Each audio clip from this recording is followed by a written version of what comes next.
faced incredible odds and unbeatable enemies to earn the name hero. But now there's a new way to spell action.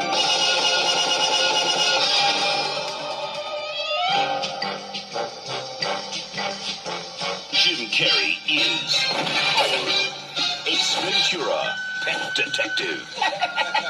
He's the best there is. Excuse me, gentlemen. Pet Detective. Actually, he's the only one there is. You really love animals, don't you? If it gets cold enough.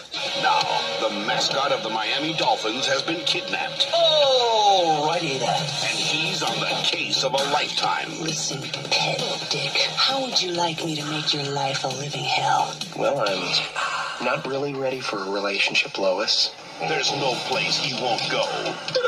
Captain's log, starting 23.9. Ace, get out of the tank. I just can't do it, Captain. I don't have the power. Nothing he won't do.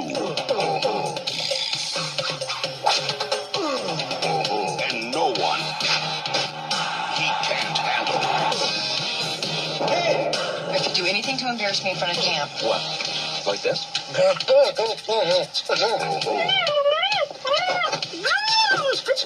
Hi, Captain Stubing. Because when this pet detective gets the scent, Where's Dan Marino? Hi, I'm Dan Marino. Reno, why? Because he's about to join Snowflake. he'll follow it anywhere. Here's Snowflake.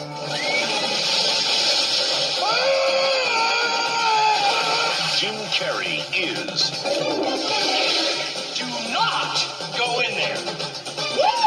Ace Ventura, Pet Detective. Yes, yes, yes. So as I said, Ace Ventura, Pet Detective was the movie that kind of launched Jim Carrey's film career. He was coming towards the end of his run on In Living Color. Actually, he had a good career before that. Like 10 years prior to this, he was in a show called The Duck Factory on NBC, which was on after Cheers. And actually, I don't know. I know it ran for at least one season. I can't remember if it was two, but Jim Carrey had been around long before that, long before this movie came out. But like I said before, this is the movie where his career really took off. This was the first of three major hits for him in 1994. We'll get to the other two as we move along, but I will say of the three movies, this is probably his weakest one. But at the same time, it's still one of the funnier movies he's been in. It's a really funny movie, and it works because of Carrey's performance in here. Like he shows enough charisma and magnitude and great comedic timing where he makes this work. Like this could have easily been an annoying ass character really quickly, but Carrey just has that charm that works in this movie, and he does a good job here. Like he really gets this character down, and he has a lot of legitimately funny moments in this movie, a lot of them, and good chemistry overall with the cast involved. You got Courtney Cox, Free Friends, Tone Loc, Sean Young, even Dan Marino shows he could be a pretty good actor. This also was the first film directed by Tom Shadyac, who he of himself would become a prominent comedy director. This was his first movie. But you probably know him from a lot of other works he's done, including The Nutty Professor with Eddie Murphy, Liar Liar, another Jim Carrey movie, Patch Adams, Bruce Almighty, of course. He hasn't really done a whole lot since in the last couple of years, mostly because of the accident. Like he had like I don't know what happened. Like he had like some kind of midlife crisis or something happened where, before I even jump into it, I need to do some research. Okay, it's a good thing I checked. Like right around the time Evan Almighty came out in 2007, he had like a post-concussion syndrome after he had a bicycle accident in Virginia.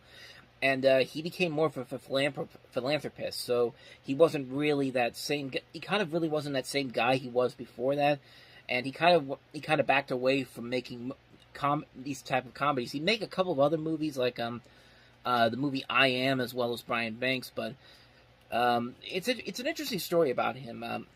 We'll definitely get into it as we go along through his filmography, but as far as this movie goes, it's, like I said before, it is still a very funny movie. Even 30 years later, it's a movie that you can still pop it in now, and you'll still be laughing really hard at some of the humor in this movie. Some things in here, a little bit dated, obviously, and some things in here that could be seen as a little bit controversial, but I'm one of those people, like, for the time period, I thought it was okay. Like, I thought for the time period, it made sense. Nowadays, if you try to do this, yeah, I could pretty much see why that is. But in the context of the movie itself, I think it actually works. But I get why people would look at it this way. If you haven't seen the movie, I'm not even going to bother to I'm not even going to spoil it for you. But you really should be seeing this movie because it is a legitimately funny movie. It's a very well-made film. It shows what Jim Carrey's comic potential could really be and would eventually show. It's just a great movie. If you haven't seen Ace Ventura: Pet Detective, see it. You're doing yourself a huge disservice by not doing so. Let's move on to the next movie, and that is Gerard Depardieu and Katherine Heigl in My Father the Hero. I don't want you going out with that boy. Why? Because you're 14 years old. 14 and a half. Besides, he's a musician. So? So you can date a musician until all other men are dead. A divorced father and his only daughter together on vacation. Stella, this is Andy. He's French. Oh, he's not French. I'm not. No, I know what French people look like. There's just one problem. What was the matter? What are you wearing? My bathing suit. Anything? No, she's French. All she wants is a little romance in her life. It's a series disease. What? It's called 14 and a half. And what is the cure? 25. She's out to impress the man of her dreams. What about you? You here with your parents? Friends. Any way she can. Yeah, is he your boyfriend? Yeah, he's my boyfriend. He's the boyfriend of that child? I like older men. It's disgusting. But the more she got carried away. He knocked off a liquor store, shot the owner, and took customers hostage. Hello? Hello yourself. The worse his life became. Give me that. I know what you were doing. Come on, sweetheart. What did I do? This whole island is crazy. Touchstone Pictures presents Gerard Depardieu. Promise not to yell. I promise. I told Ben you weren't my father. What did you tell him I was? I told him you're my lover. Are you out of your mind? And Katherine Heigl. You have to tell him the truth. I think I'm some kind of liar. You are. In the story of a man who would do anything Just whatever you do, don't tell him the truth. for the love of his daughter. You're old enough to be her father. The truth is cruel. Oh, my the hero. Promise you won't get mad. Why do I get so frightened every time you ask me that? I told him you were dying. I'm dying now? Boy, that's a mess of a movie. I mean, this is a remake of a French film called Mon Père c'est Héros. I probably said that entirely wrong, but that's the name of the movie that this is based off of, from France, I should say. But Gerard Depardieu's in it from Green Card. Like I said, Katherine Heigl, pre-Grey's Anatomy. I think this is actually one of her first film roles she ever did. You also have Lauren Hutton in here, Stephen Tobolowsky. A pretty good cast, but just a really bad premise. Like, I really don't understand what they were thinking when they made this movie. It's basically a divorced father trying to make his daughter happy by just going along with these lies that she keeps putting out. It's just like, how am I supposed to find that charming? Like, how is anybody with a brain supposed to find that charming and not just, like... It reminds me a little too much of Just Go With It. Kind of that same kind of movie where they just keep piling on lies and lies and lies, and everybody's just supposed to just, as the title indicates, just go with it. But it doesn't make any sense. And here it really doesn't make any sense whatsoever. I really don't know what the heck they were trying to do with this. It just didn't seem all that funny whatsoever in terms of story or the way it's presented. It's just not a very good movie at all. I guess if there's anything of note about this movie, the Baja Men are in it. Of course, they're known for Who Let the Dogs Out. But yeah, I literally found that out when I was looking up this movie, and I had no idea they were in there. But keep in mind, it's been almost over 10 years since I've seen this movie, and what I remember of it was not very good. So, I mean, I guess at least these two moved on to better projects than this, because man, this was not a very good movie at all. This was not a good comedy whatsoever. It's one of the worst movies from 1994. And that's pretty much all I got for you on that one. So let's move on to the next movie that we have here. And that is James L. Brooks' I'll Do Anything, which has probably one of the most unique production histories I've ever seen. But I'll delve more into that once I show you the trailer. Don't talk to strangers. They may be killers. Brush right after you eat, or your gums will start to bleed in your sleep and choke you. Bear. What? Columbia Pictures presents No woman has ever told you that you have an almost barbaric insensitivity? Yeah, I heard that. But I didn't know that's what you meant by shortcomings. A movie about men and women. So what are you, totally wonderful or what? I've never felt more like turning my phone off. Why don't I? Fathers and daughters. I want my yellow dress. Please. It's underneath the plane. I want my yellow dress! And other impossible relationships. I'm here for the same reason that 86% of older women love Beauty and the Beast. I would like to believe that underneath the creature, there's a sweet, caring guy. I sure hope you're wrong. In a place called Hollywood.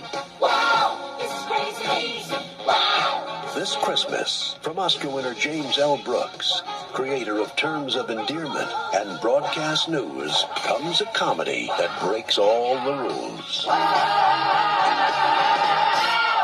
Nick Nolte. What good is the world? I'm actually afraid of my own kid.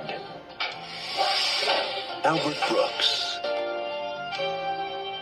Julie Kavner. Jolie Richardson. Tracy Ullman. And introducing Whitney Wright. She's lucky to have a daddy who cares.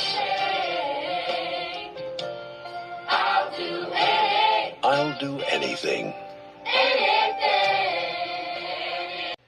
So by that trailer, you think that this is a musical. This is going to be some kind of musical comedy, and it was going to be that way. James L. Brooks wanted to make this like an old-fashioned movie musical with parodies of Hollywood lifestyles and movie cliches, and this movie cost $40 million, and they actually had songs by Carole King, Sinead O'Connor, and Prince, and it was going to be choreographed by Tyler Thorpe, I should say.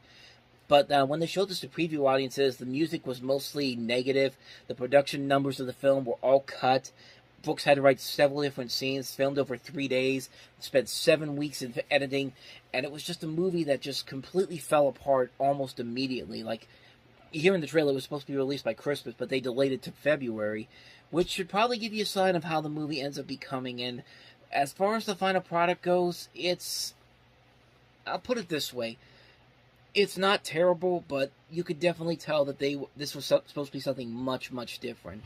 I mean, it really is hard to make this type of a film when you have these production problems and you had a completely different idea at the beginning to what it eventually becomes now. And this was just a bad misconception by James L. Brooks, and I really think that, honestly, I think he had the right idea, but just the wrong execution for this. I think I would have been interested to see what the musical numbers were like in this, to kind of compare this to. I hope one day we actually get to see those things, because, lately we've been getting movies with a lot of deleted footage that have been showing up almost over decades later. We saw that with Planes, Trains, and Automobiles recently.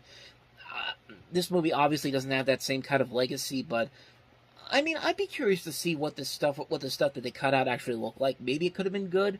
Maybe it could have been bad. Let's see what that stuff is, because you never know. You might actually have something really interesting there. But as far as the movie itself goes, it's just okay. It's a movie that I think most of the performances work very well. Nick Nolte, Albert Brooks, Julie Kavner, Jolie Richardson, Tracy Ullman, Jolie Fisher's also in here, Vicki Lewis, Anne Hesh, Ian McKellen, Maria Patillo, Jake Busey, Harry Shearer, Rosie O'Donnell. Just a lot of notable names in here. But like I said, I feel like it could have been something more if we'd seen what those musical moments could have added to the story. I think those musical numbers really could have added something here, but as far as the movie itself goes, it's fine. For a one-time watch, it's perfectly fine, but there really could have been something more. You could definitely tell when you watch it. Like I said, as it is, fine for what it is, but there's certainly more that could have been said if the musical numbers were brought back in here. At least I think there would have been. With that said, on to the next movie, and that is Mario Van Peebles, Christopher Lambert, and Dennis Leary in Gunman.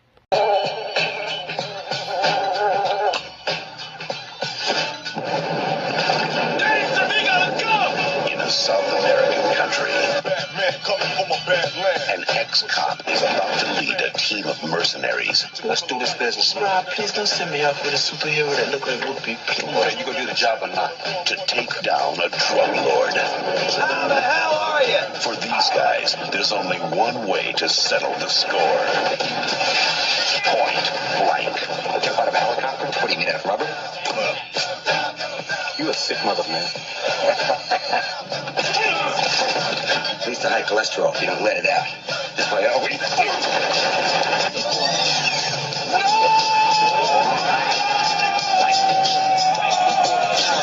Mario Van Peebles, Christopher Lambert, Dennis Leary, Kadeem Hardison, Big Daddy Kane, Rakim, Eric B.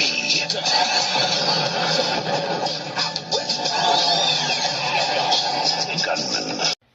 Generic ass title for a movie that was filmed over 2 years ago. This was actually filmed back in 1992, and it didn't get a release until February of 1994. So, on that note, that should probably tell you everything you need to know about how this movie played out. Nobody went to go see it. It's been largely forgotten, and really, from that trailer, you could kind of see why. It looks very generic. It looks very lackluster. Just a boring-looking action movie. I don't even know if it's supposed to be an action comedy. It says it's an action comedy, but I don't know. It certainly doesn't show it to me, but haven't seen it, so I can't really comment on it too much, so that's Gunman. So, on to the next movie, and that is Romeo is Burning, starring Gary Oldman. Thought about making it with a compass. I got 2 guns. One for me, and one for them. Honey, I'm home. I got you something. Now, either I was really good, Jack, or you were really bad. Nick Azara got popped. It ain't what's up face. The Markov did it. Thinking somebody's working both sides. Broke out deal. You don't make the deals, Jack. I make the deals. And you're in until I say otherwise. I want Lona de Markov dead. I won't do that. Coffee. So you're the big hoodlum. Personally, I don't see it. Keep looking. Honeymoon rate? Short stay. $200,000. For what? Tell him I'm already dead.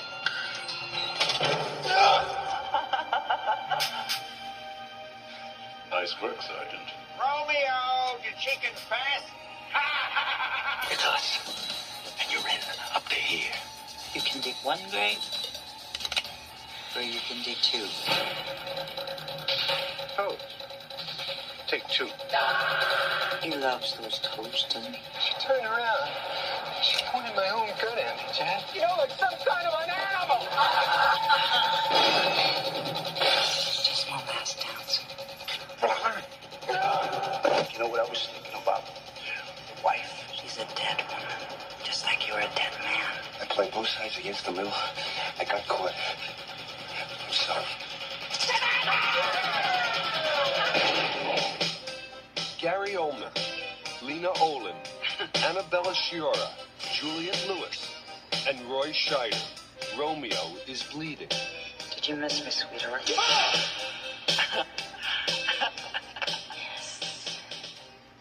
I'm pretty sure I just said Romeo is Burning. It's called Romeo is Bleeding, and starring Gary Oldman. Like, I don't know what the hell's going on there, but this does star Gary Oldman. It follows a psychosexual cat-and-mouse game between him and Lena Olin, who begins to unravel his carefully constructed double life. And I haven't seen this movie, but judging by this, it doesn't really look like there's anything too memorable about it, except I guess Lena Olin gets naked a lot in this, because there's apparently a number of scenes with her where she's nude, where her nipples are popping out, lingerie, that kind of stuff. So usually a good script probably would have probably made that worth it, but yeah, you could, if you really want to see that, just go online and look for it. I did afterward, but as far as I know, John Bon Jovi apparently had a song he had for this, but he was dissatisfied with the preview screenings for this, and he basically said, "Nah, I'm gonna take this somewhere else, man." It's just like, he even said the script was great, the movie wasn't, and I don't know, the movie pretty much looks like what you think it's gonna be, despite a pretty promising cast. Olin, Annabella Sciorra, Juliette Lewis, Roy Scheider, Tony Sirico, James Cromwell, Ron Perlman, Dennis Farina has an uncredited scene here. Judging by this, the cast probably is doing okay, but the script is probably just like very generic, not really all that exciting, and just kind of mediocre at best. So, I kind of figured this movie's probably doesn't have much of a lasting impact. And considering I'd never even heard of it until I did the research here, I probably would think that would be the case. So that's Romeo is Bleeding. Let's move on to the last movie that we have here, as I get the title here, and that is Paris, France.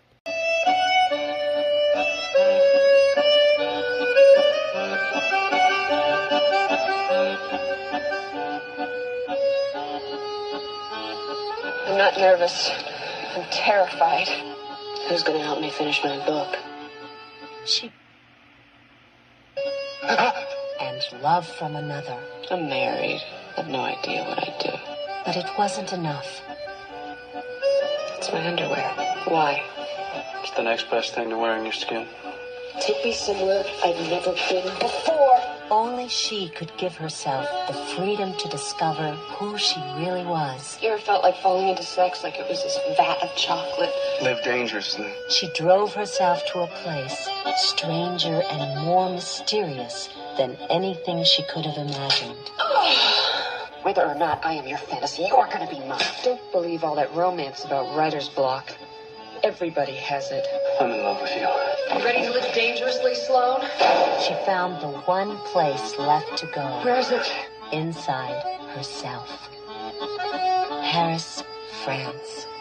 Apparently the second movie this weekend that is using sex to sell itself, but in this case, it's probably for the better, because the movie I think has gotten a lot better reviews than Romeo is Bleeding does. I can't really comment on it for certain, but it looks visually nice. There are some nice visuals to the movie. There's a scene that I think I cut from the trailer there at the end where you have the main girl, Leslie Hope, looking at Paris, France outside the window, and it's a nice-looking matte painting. So, I can't really comment on it because I haven't seen it, but, it's got some it looks like it could be pretty good. Other than that, though, I've got nothing else to say about it other than looks nice. Could be worth it, but it's not something I'm going to rush out to see right away. But, yeah. So that's Paris, France. Let's go! Head towards the wall now! Hell of a way to make a living, Doc. Well, you should have married a dentist.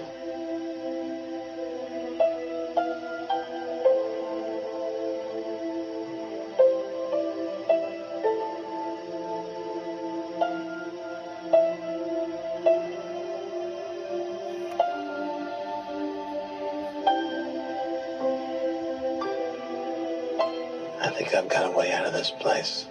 There's this guy that works out of Phoenix. His name's Jack Benyon, and he's planning something very big. You contact him. Tell him I'm for sale. Just get me the hell out of here. Can you do that for me?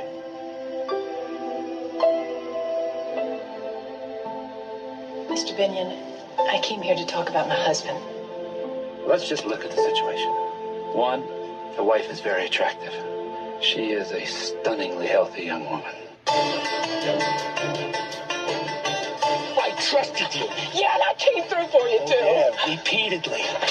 Two, woman's husband, a thief serving a long sentence in a Mexican hellhole. You were supposed to make a deal with him. The deal wasn't good enough. Then you should have walked away. Three, a businessman. Lots of power and influence. A fellow who can easily get the husband a pardon. Why should he? One simple reason. Money. You'd do the same for me, wouldn't you, Doc? You'd humiliate yourself for me, wouldn't you?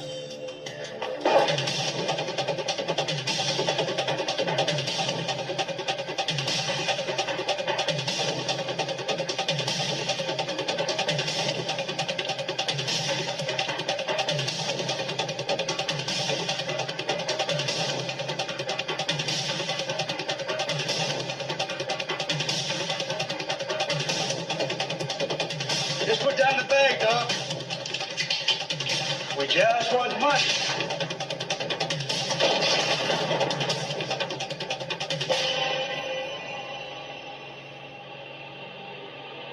So like I said, this was the second time that Alec Baldwin and Kim Basinger had worked together. They were already married at this point. They had done The Marrying Man, which was not a good movie, and yeah, not surprisingly, this one didn't work out so well either. I mean, usually when you have spouses working together on a movie, most of the time it doesn't work. Sometimes you get a good one here and there, but in a case like this, this was pretty much doomed from the start. I mean, it's a remake of a classic movie starring Steve McQueen based on a novel, directed by Roger Donaldson, who also directed some other guilty pleasure movies like Cocktail, great movies like Cadillac Man. But, yeah, this movie just didn't work. It was a movie that was kind of already doomed from the start, because when you see Alec Baldwin and Kim Basinger together, you're expecting something of at least some higher quality than what this turned out to be. This was just a bad remake of a movie that really could have been done a whole lot better with a better script involved. It doesn't help when you have to get in the co-rewrites from the writer of Beethoven, Amy Holden-Jones, as well as Indecent Proposal, but also Walter Hill, best known for his work with the 48 Hours movies. But by this point, his career kind of taken a downfall as well. And it's got a good cast. Baldwin, Basinger, Michael Madsen, James Woods, Richard Farnsworth, Jennifer Tilly, Philip Seymour Hoffman, just a really good cast involved in here. But they just don't have anything to work with. It's a generic thriller. The characters are really stupid. Like Alec Baldwin's character really thought that this was going to work out in his favor and nothing bad was going to happen. Well, if it worked like that, then you really wouldn't have a movie. But something's got to go wrong. But what happens here really doesn't work altogether, because you can see it coming from a mile away. You can tell what's going to happen. You can tell what the big twist is going to be. It's just not fun on any level whatsoever. It's not a well-made movie. It's a mediocre film. It just doesn't work at all. It's instantly forgettable, and you can definitely see why. It's a movie that just really failed on so many levels, and it largely became forgotten for a good reason, I should say. So anyway, that's The Getaway. Let's move on to the next movie, and that is another movie that has been largely forgotten, and also for very good reasons. It's called it's Disney's Blank Check.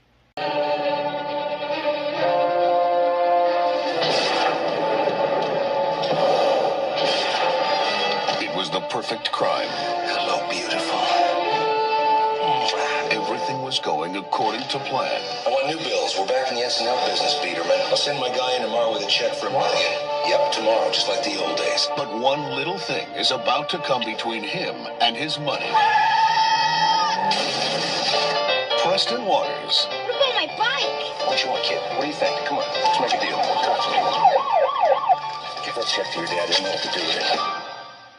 Blank check. $1 million. Cashing the big one today? Sort of. I worked hard to steal that money, Peterman. You gave it to some sick-faced little kid. Now, America's smallest millionaire. Nice to meet you. Hop in. I didn't actually mean hop in. Is about to become a big-time spender. I'm gonna go buy some stuff. He's getting everything he ever wanted. And doing everything he ever dreamed. You're gonna help me fight him. You understand? Not too shabby. It's comfortable. Hey, mister, you know where the refreshment stands are? No. It's a date then. A date? Baby brother comes into his own. Now, the boy who's learning to live the good life.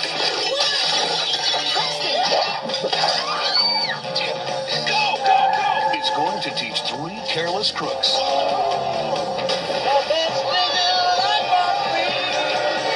The hardest thing about having $1 million Let's like party till we die. Cool. is trying to hang on to it. Yeah, get it, get it, get it, get it.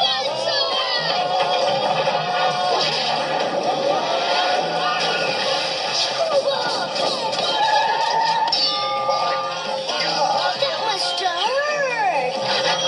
Blank check. Kid, Gary? you are on a roll. Yeah. Okay, so at first glance, it's nothing too special. It looks like another Home Alone knockoff, because everyone was trying to copy the success of Home Alone, and Disney wanted to do it too.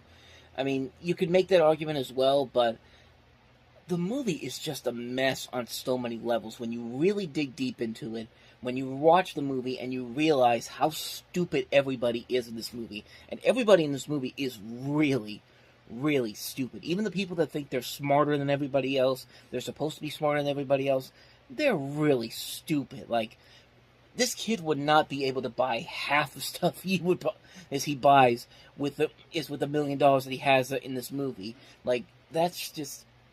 There's fantasy, and then there's complete ridiculousness, and this is complete ridiculousness. It just doesn't work. It's a movie that's so sloppily done. The actors are really not working their best here, and it also doesn't help that it has probably one of the ickiest things that you will ever see, and that is a 12-year-old kid kissing a 31-year-old woman kissing a 12-year-old kid on the lips. Not a typical kiss. Like a typical normal kiss. No, they kiss in this movie, and it is so icky. It's so disgusting. It's pretty much borderline pedophilia. Like, yeah, it's a woman that's doing it, not the male. But this is one of the things that has to make you think. That has to make you tell yourself it doesn't matter who it is. It's still disgusting no matter which person it is, and it's just so uncomfortable, and I don't understand what Karen Duffy was thinking when she read this, and was just like, was she really okay with this? Did Disney look at this and say, are they really okay with this, or did they not even bother to look at it? Because if you look at it now, even back then when this movie came out, it's still just, ugh.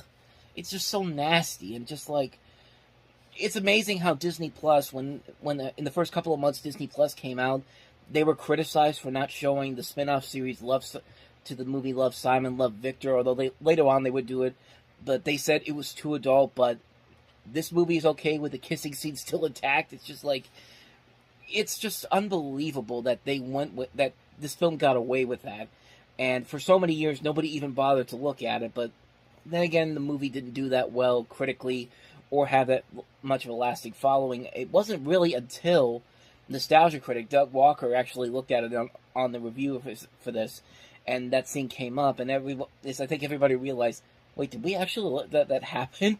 Like, did Disney actually let that happen? And yeah, I mean, that's what this movie is now known for, that ewiness. Like, that's just, like, I mean, really, do I need to say anything more about this? This is just not a good movie, and that scene does not help it in any way, shape, or form. It's a really, really bad movie on so many levels, and that one just took the cake. That scene just took it, just sealed it right there. Just, I think it's time we move along. That's Blank Check, so let's move along to at least a better movie than Blank Check, and that is the sequel to My Girl 2. Like you? And if he pretends that he doesn't like you, how can you tell that he does like you? There's being a kid. What boy likes you? It's just a question. It's not about anybody. Uh-oh, here comes puberty. There's being an adult. How about this flowered wallpaper for your room? How about this? And then there's being Veda. I'd like to go visit your Uncle Phil in Los Angeles. No, I'm sorry. Veda is not going to Los Angeles. Now, I have made my decision, and that is final. Don't come running to me when you wake up in the city morgue with a tag on your toe having been beaten to an unrecognizable pulp by some surfer. I'll be back in 137 hours. Have fun. Not too much. America's favorite sweetheart is back. You're Veda, right? You're not supposed to talk to strangers. Your Uncle Phil's giving me $5 to pick you up, but I don't get paid till delivery. Are you suffering from a chemical imbalance, or is it just an attitude? I only have 5 days. I'll send you off with your own private guide. Huh?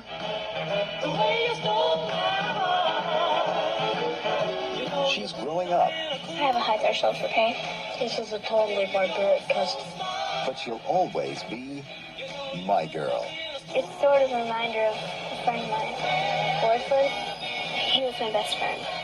I don't suppose your father gave you permission to pierce your ears, did he? Well, just don't shave your legs. He'll never let you visit us again if I send you home hairless and full of holes. It's not a child, Harry. She's a young woman. She's on the brink of disaster. Disaster lurks behind every palm tree. Dan Aykroyd, Jamie Lee Curtis, Austin O'Brien, and Anna Klumsky. My Girl 2. I'm 13. It was about time I had my own apartment. So you remember the first My Girl movie was a pretty good movie. It was a really solid film, a nice coming-of-age story. It really didn't need to have a sequel, but because it was a huge hit, Sony just said, yeah, we got to make another one. So here we have My Girl 2, which has the same director. Most of the same cast was involved here, obviously without Macaulay Culkin. And instead of him, it's now Austin O'Brien from The Lawnmower Man. And as far as sequels goes, it's pretty much the same movie as the first film. But at the same time, I've seen worse.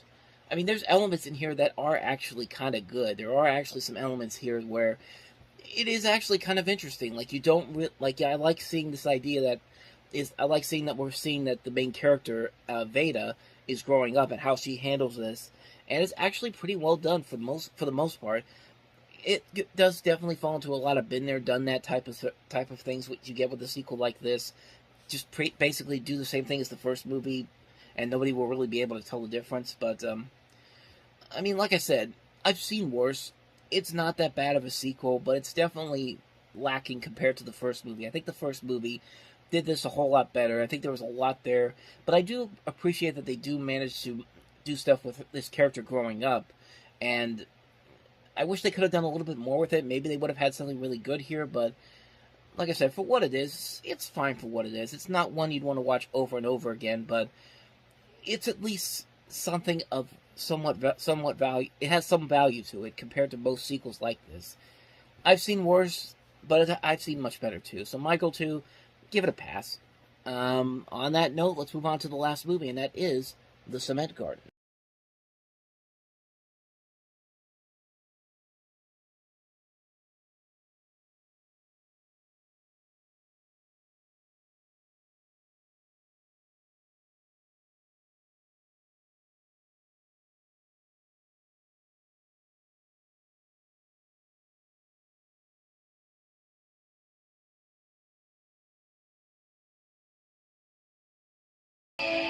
We can move through this one pretty quickly because I haven't seen it. I can't really comment on it too much. But basic plot of this: 4 children live with their terminally ill mother. After she dies, they try to hold things together. In their isolated house, they begin to deteriorate mentally while they hide their mom's decomposing corpse in a makeshift concrete sarcophagus. So it's really nothing all that interesting, but I guess it looks like an interesting character study. Kind of a little bit of a Lord of the Flies in there if you want to look at those. There is kind of a little bit of that in there, but really I can't really say too much about it because I haven't seen the movie. I can't really comment on it too much, but I mean, it looks like it could go either way. It looks like it's either something that's very profound, very masterpiece type, or it could be a very pretentious movie. Like, we really don't know. So that's pretty much all I got to say about that one. So that is The Cement Garden.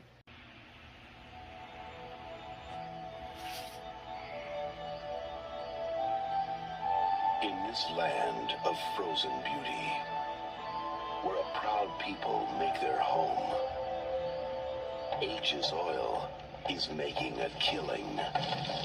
People here want to talk about the poisons in their environment. If Aegis 1 is not online and operational in 13 days, then the oil rights will revert back to the Eskimos, and that is not going to happen. We're talking. But there is hope. And now, he's here. Steven Seagal is on deadly ground. So we need to get off right off the bat. I figured we'd stop there because really, that's all you really need to see about this movie. I mean, we should bring up that the only reason that Steven Seagal even agreed to do Under Siege 2, which would come out the following year, was if he got a chance to direct his own movie, and this was that movie. Well, thankfully, Under Siege 2 was made, and it actually made for a much better film because, wow, this is bad. This is atrociously bad, and there's a lot of areas that you can look at from this and see how bad it really is. The fact that Steven Seagal has no lack of direction whatsoever. The fact that he wasted a stellar cast. I mean, Michael Caine Joan Chen, John C. McGinley, Arlie Ermey, Billy Bob Thornton. You would think that with a cast like that you can make something out of something, but guess not. But not only that, we have to have an uber excessive amount of violence. Like, violence in an action movie can be fun, but not the way this movie does. I mean, there's a person if somebody gets killed in this movie so brutally, so pointlessly brutally, it makes no sense to the plot whatsoever, and has actually been cut down in international versions of it because it is just so unnecessarily dark. Like, it's absolutely, completely pointless, and I have no idea what the hell Steven Seagal was thinking when he thought that would be a good idea, but it's in there. But let's not even get into it. But that's not even the worst thing about it. Steven Seagal's character is just one of the biggest hypocritical douchebags you will ever see. The guy's name is Forrest. Mistake number one. Mistake number two, his whole idea of how he views the situation, how he views his job, and like, oh, he's working for the good guys and all that, and like, dude, Michael Caine is clearly playing over the top, and I will say that's the one thing about this movie that has going for it, is that Michael Caine knows he has to play an over-the-top bad guy in this, and he completely delivers on it. He's really the best thing about this movie, while also being the worst thing about it, too. Okay, I take that back, Steven Seagal, but you get what I mean, but Steven Seagal, just like, he really has no idea what he wants to say with this movie at all. This movie just feels like an amalgamation of the ego of Steven Seagal trying to put an environmental message in here because it's the early 90s and we got to put these environmental messages not just in kids' films, but we got to put them in our action movies now. And it's just offensively bad. It's offensively bad to so many different people. It's offensive to Eskimos, which is, I didn't think you could do that, but this movie surely did just that. It's offensive to environmentalists. It's offensive to people who want to see good action movies. It's offensive to people that ever thought. It's offensive to Steven Seagal fans because this is not what we come to see Steven Seagal movies for. We come to see Steven Seagal movies, the best Steven Seagal movies is to watch him kick your ass and take names. And like, even though his movies really have not been that good as of late, especially as of late. I mean, how many direct-to-video movies has he done? But even those have a so bad it's good type of level to them. But this is just, it's amazing how far this movie goes to think that nobody's going to notice all the notable flaws about this film. It's a bad movie. It's a really terrible movie. And it's one of the things that kind of killed Steven Seagal's career, because after this, I mean, yeah, he had Under Siege 2, but even then, that was not as good as the original film. Or at least I think that, because, well, here's the thing, I haven't seen Under Siege 2 in a while, so we will eventually get to that one when we get to 1995, and by then I will have seen it again, but as far as I know, I don't think it's as good as the original film, but who knows, my thoughts on that may have changed. But other than that, Seagal's filmography after this really goes downhill. I mean, he made some really, really bad movies, but this one may definitely be one of his worst ones, just for the fact that it's badly hammering a message that I don't think even he knows what he's trying to do here. But that's I could go into more on this, but I'm already close to 5 minutes on this particular segment here, and we got to move along. So, On Deadly Ground, one of the worst movies of the year, easily one of the worst Steven Seagal movies ever made. So. Anyway, on that note, let's go to the next movie. And the next movie we have here is Nick Nolte and Shaquille O'Neal in Blue Chips. Stupid or otherwise? All right, Alan? Yeah, Coach, we'd like to hear your side of the basketball kicking incident. Alan, you used up your question. That was stupid.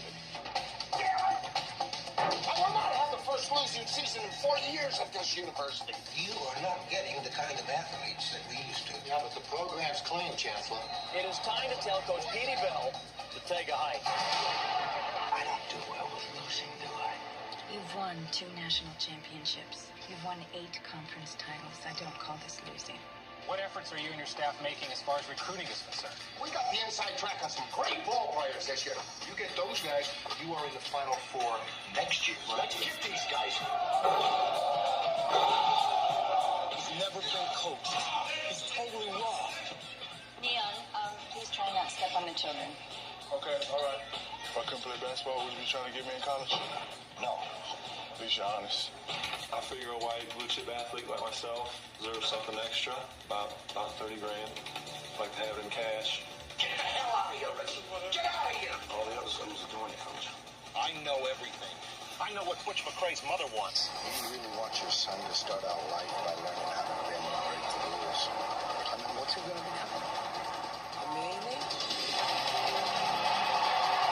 I did not authorize a car for Ricky, but you did authorize the friends of the program to do what had to be done. He bought him, Charlie. I know he bought them.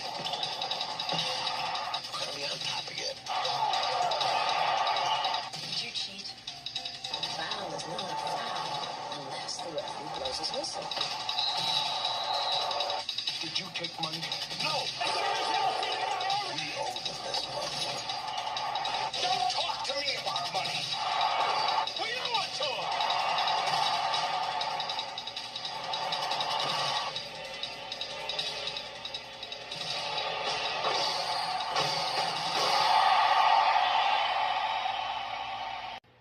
So basically the premise of this movie is that Nick Nolte is playing a college basketball coach who's basically trying to recruit a winning team. And honestly, this is something that we've seen done time and time again in other sports. I mean, just this past year, we had Lincoln Riley going to USC, trying to recruit all these major superstars to the college football circuit from all these other teams into one super team.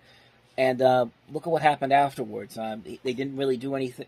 I mean, they got a winning record, and they didn't win the championship for the was it the Pac-12? The Pac-12 championship, because Utah beat them a couple weeks ago. But a couple weeks from the time that this was recorded. So, but yeah, you basically have him assembling a team that actually includes notable basketball stars, including Shaquille O'Neal, which I just mentioned, and also Penny Hardaway. We also get cameos from notable figures such as Bobby Knight, Rick Pitino, Larry Bird, Dick Vitale, Louis Gossett Jr. also is in here. You also see Alfre Woodard, Ed O'Neill, Mary McDonnell, and in a way, it's kind of reminiscent of something like The Program, which we looked at before in a video from last year. But here's the thing. Unlike The Program, I actually prefer this movie better. Like, I do think it's a legitimately decent film. Is it a great film? No. There's still a lot of notable flaws about it.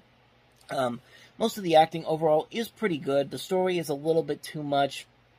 And honestly, I think a movie like Moneyball did this kind of thing much better. Like Moneyball, which is basically about the story of the Oakland A's and how they tried to recruit a championship team with this revolutionary thing that they did.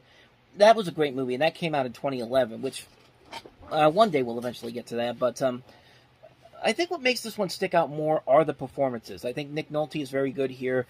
You know, we talk smack about Shaquille O'Neal's acting career. Yes, he made Kazam. Yes, he made Steel.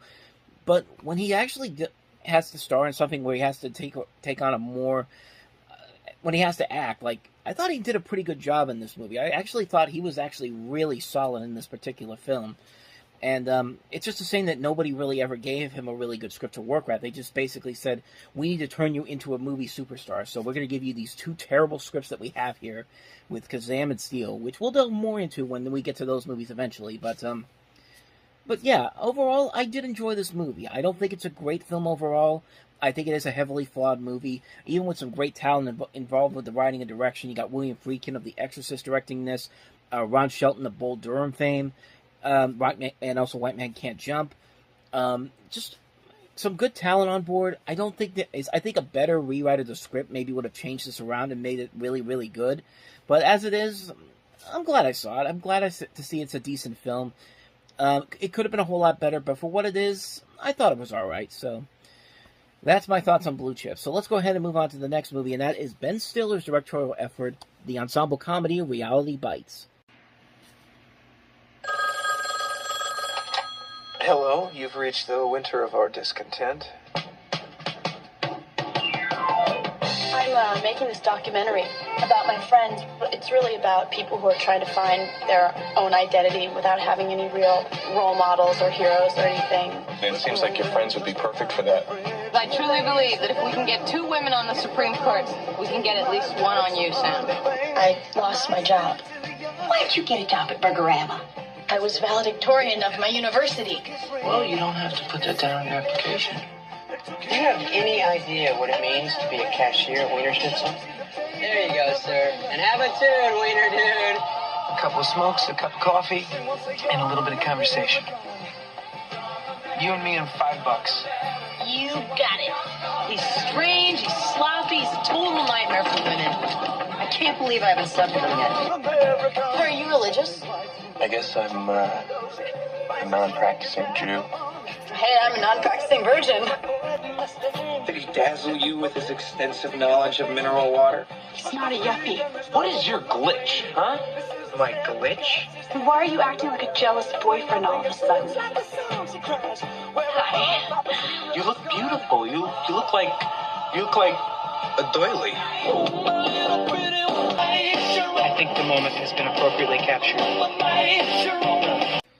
One of a number of many Gen X movies we were getting around the time period, stuff like Singles, Empire Records, Airheads, but this one was probably the most notable one of the bunch, mostly with the cast that they had involved here, including Winona Ryder, Ethan Hawke, Janine Garofalo, Steve Zahn, and of course Ben Stiller. But you also had a pretty stacked cast overall of people in the supporting cast, including Swoosie Kurtz, Andy Dick was in here, Keith David, Karen Duffy, Joe Don Baker, John Mahoney, David Spade was in this movie, Gene Triplehorn. Just a really solid cast overall, and an overall pretty enjoyable movie. I think it works mostly because of the performances. This is a chance for people like Winona Ryder, Ethan Hawke, and Ben Stiller to really show off their potential, the potential that they would later show on in their careers. And for Ben Stiller, he proved early on that he could be a really good director. Because, of course, he did this, and then later on he would direct other movies such as Tropic Thunder and The Secret Life of Walter Mitty. Both are excellent, excellent movies. And this movie has gone on to have cult status over the many years since its release, and you can definitely see why. It's a movie that really captures the zeitgeist of that 1990s early grunge scene that was going on at the time period. And like I said, it's a perfect representation of a Generation X, pretty much. And it's still a movie that honestly still kind of holds up even to this very day. There are still a lot of elements in here that do still hold up after all these years, despite the fact that it does seem very dated at times, but it's still a very solidly made movie. If you haven't seen Reality Bites, definitely check it out, because really, you will not be disappointed by this movie at all. So that's Reality Bites. Let's move on to the last movie that we have here, and that is The Life and Times of Allen Ginsberg.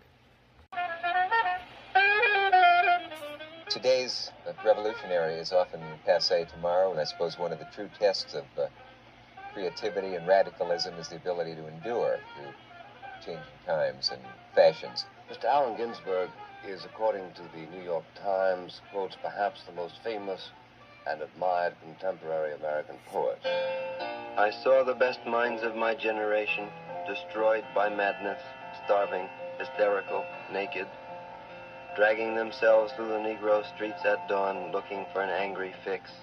I just never read any poetry that was that charged, that intense, that extraordinary, and I knew he was going to make a revolution in the consciousness of his time. You know, this is the real heavies in our mythologies. Kerouac, Cassidy, Ginsberg.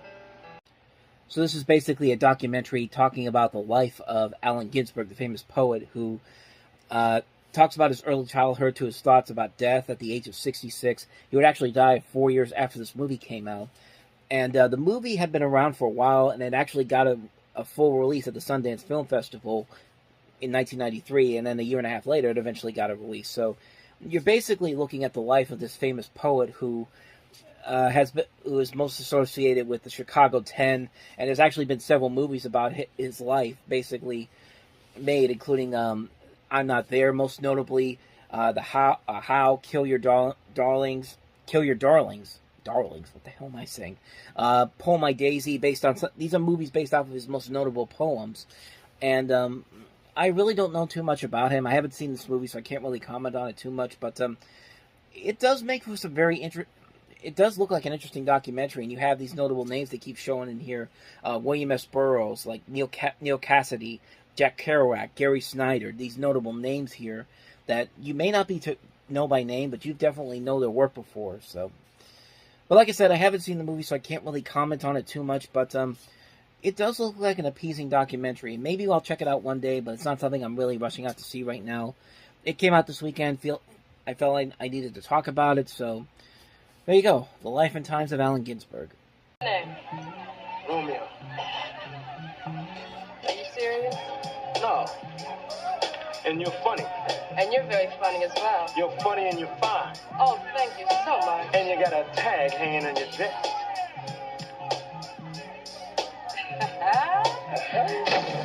This is my brother, Romello. Hey, Romy. Romello, the mellow fellow. Between dreams and reality. My brother was under the impression that you want to do some business. It won't work. We can't work with Jakarta. What is this kata? Like American cotton picker. Between trust and deception. Romella's not that easy to handle. He's going to see through this. Decision's already been made. Between Convent Avenue and St. Nick's. The streets are mine. I do know what's going on out here. I'm gonna prove it to you. I'll put you in somebody's head. Go, now. Trying to save the brother's life, man. Now the rules are being changed. All I need you to do is just cut me out a little space to operate. It can work. Well, I think there's going to be conflict. Wesley Snipes is Romello. I'm afraid of you. Melissa, you gotta believe me. Everything in my life is about to change. A man looking for a way out. I'm not scared, man. I just see something you don't. That's it. Don't matter where you go, what you do, or what you know, you still a nigga. Boy, Romella's out of control. He's got me stopped. Can you promise me when I step out that door, I'm not going to be the next one? I don't want to have to bury not one more of you. I ain't going out like that, Rome. This is the flavor that they savor up here, neighbor.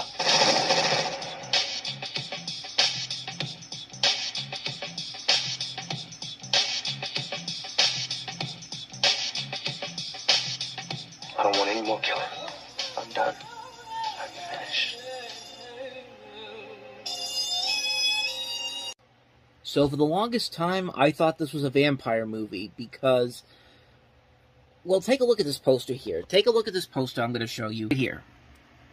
Doesn't that look like the poster for a movie that's set around killing vampires or something like that, or something supernatural? Like, I never looked at this and thought this is supposed to be in the same vein as something like New Jack City or Boys in the Hood, but yeah, sure enough, that's the case. And considering that this was supposedly part of a trilogy of films, the Harlem trilogy, as it says on Wikipedia, this is because of the writer of this, Barry Michael Cooper, who also wrote New Jack City, which is the best of these three films, because you have this, you have New Jack City before that, and then after this you have Above the Rim, which also came out in 1994, and obviously New Jack City was the best of these three films, as this one is, it's not very good. Like, despite a really good cast they have in here, you get people like Wesley Snipes, Candy Alexander, Clarence Williams III, Ava Goda, Dule Hill, Teresa Randall, Donald Faison's in there, you see him in there,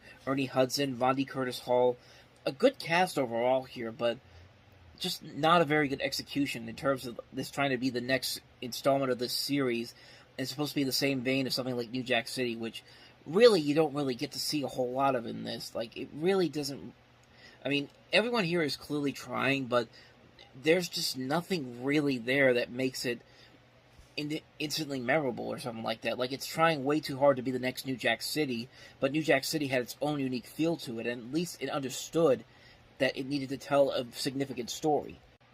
It's also a movie that tries way too hard to hammer the message in, what it's trying to say about the way that things happen in this city, and honestly, it just doesn't work. It doesn't have that same memorability that something like New Jack City does, or Boys in the Hood, or much better Hood films that are much better than this.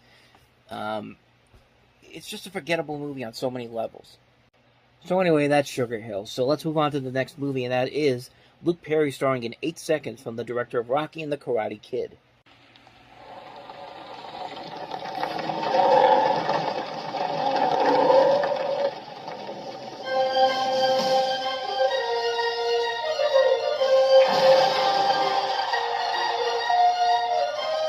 This is the biggest dream of my life.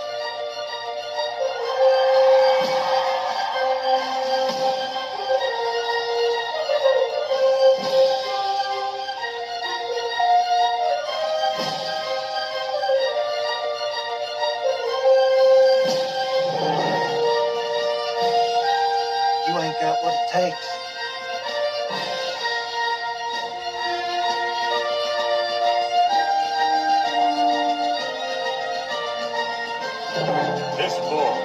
luck off over 300 riders.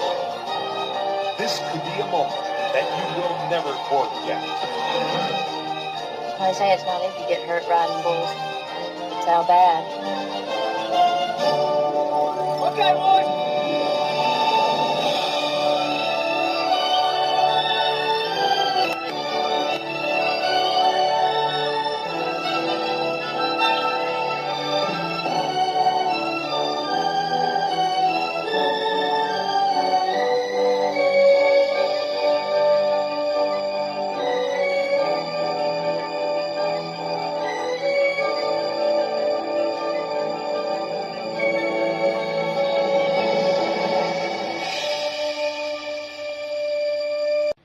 Yeah, Rocky and the Karate Kid, this is not. This is definitely a movie that was trying to be that way for rodeo riding, bull riding, but it just didn't work. It just wasn't really all that exciting. I mean, I'll give it credit, though. Luke Perry, I think, does fine in this movie, as does Stephen Baldwin, but the rest of the movie is just kind of mediocre. I guess you really have to be into bull riding and rodeos and all that to really appreciate this movie, which I'm not that type of person that really gets into that kind of stuff, but I know a lot of people do, and this movie does have somewhat of a following to it. It just didn't really cut it for me. I really did try to go into it with an open mind and try to appreciate it for what it is, but like I said, it just doesn't have that same type of feel that the Karate Kid and Rocky did. And to me, I thought the movie faltered because of that. I know it has a following, I know it has a loyal fan base to it, but I'm not particularly in that group, so I really didn't enjoy this one. So anyway, that's 8 seconds, so let's move on to the last movie that we have here, which is Silent Tongue. From Trimark Pictures. My son is dying. He just stands over her parts like a lasso.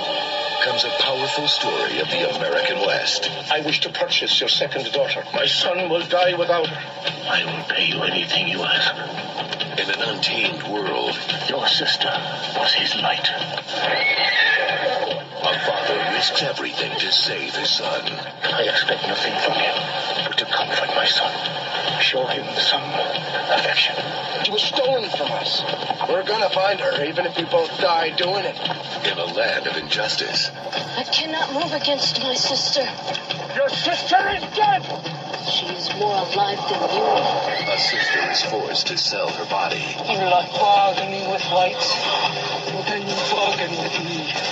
In the Wild West. What was the price you paid for me? A spirit refuses to be silenced. She's moving on you now. With vengeance. Your suffering is nothing compared to what your father might bear. If you run, I will hunt you down. I will send it to your death a second time if you touch her. It was me who brought it on his head. And it's you who paid. Richard Harris, Dermot Mulroney, with a final triumphant performance by River Phoenix. For Pulitzer Prize winner Sam Shepard, Silent Tongue. Yeah, definitely not the movie you want to go out on with a career like what River Phoenix had. Basically, this movie came out 3 months after the death of River Phoenix, and it was sitting on a shelf for 2 years, so that should pretty much give you an indication of how much the studio really believed in this. They just put this out there because River Phoenix had just passed away 3 months ago, and they thought, you know what, we're going to put this out there. Who knows? We might have a big hit on our hands. And, yeah, needless to say, they really did not. Yeah, this is not a very good movie. This is a really, really bad movie. And for Sam Shepard, this is probably his worst film. Despite the cast he has involved in this, Richard Harris, Dermot Mulroney, Bill Irwin's also in here, River Phoenix, like I said. It's just a mess of a film on so many levels. It's just like, it's a very uncomfortable looking movie. It's like, it doesn't really know what it wants to do. And the last half hour of this movie just slows down considerably. It's just like, come on, move along already. Like, I just don't get it. I don't get what they were seeing in this movie, and you can pretty much see why they shelved it, and it took 2 years. It took somebody to die before they actually said, let's put it out there so we can make a quick buck, and luckily nobody went to go see it, because it came and went at the box office. People forgot about it, and they remember the good stuff that River Phoenix was in, and not this crap. This is one of the worst movies of the year, easily. So, pretty much all I got to say about that one. So, Silent Tongue.